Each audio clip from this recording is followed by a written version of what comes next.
बड़ी अपडेट। अब तक बम्बई के ठाणे से जहां पिछले दिनों घरेलू गैस के दामों में 40 रुपए की बढ़ोतरी हुई, जिससे गृहिणियों का आर्थिक गणित चरमरा गया। आज से वाहनों के लिए घरेलू पीएनजी और सीएनजी के दाम में बढ़ोतरी। भाजपा सरकार के खिलाफ गुस्सा फूटकर एमएलजीएल के अधिकारियों ने कहा कि गैस की कीमत बढ़ गई। डॉलर के मुकाबले रुपए की मजबूती के कारण गैस की कीमत बढ़ानी पड़ी। बाला साहब ठाकरे पार्टी की महिलाओं ने चूल्हे पर खाना पकाकर बीजेपी सरकार का विरोध प्रदर्शन किया। साथ ही मोदी सरकार के अच्छे दिन कहाँ हैं, इसको लेकर भी कटाक्ष का। चूल्हे का खाना खाकर सरकार के खिलाफ प्रदर्शन किया और यह भी कहा गया कि भोली भाली जनता को मोदी सरकार गुमराह कर रही है।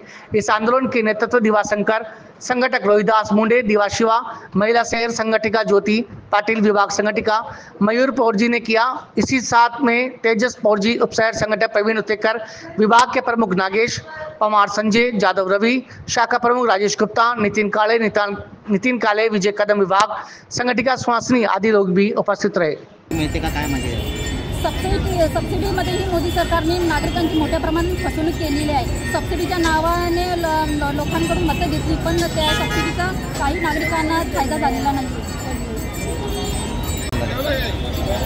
आज शिवसेना उद्धव बाळासाहेब ठाकरे दिवा शहरातर्फे आज गॅस दरवाढी संदर्भात आम्ही निषेध आंदोलन दिवा विभागातल्या कार्यकर्त्यांनी केलेलं आहे। आपण पाहाल की आत्ताच सरकार बसून 1 वर्षही होत नाही, तर डायरेक्ट सिलेंडरला 50 रुपयांनी वाढ झालेली आहे। हा फटका सर्वसामान्य गृहिणींना झालेला आहे। याचा निषेध म्हणून आज शिवसेना उद्धव बाळासाहेब ठाकरे पक्षाकडून आम्ही आज निषेध आंदोलन केलेलं आहे।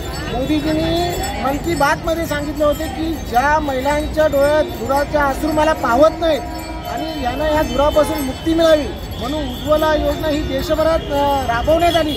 परंतु ही योजना राबवल्यानंतर आज त्या सिलेंडरच्या दरवाढ या मोदी सरकारने केलेली आहे आणि पुन्हा एकदा या महिलांच्या डोळ्यात हा धुराचा अश्रू मोदी सरकार पाहायची त्यांची इच्छा आम्हाला दिसते।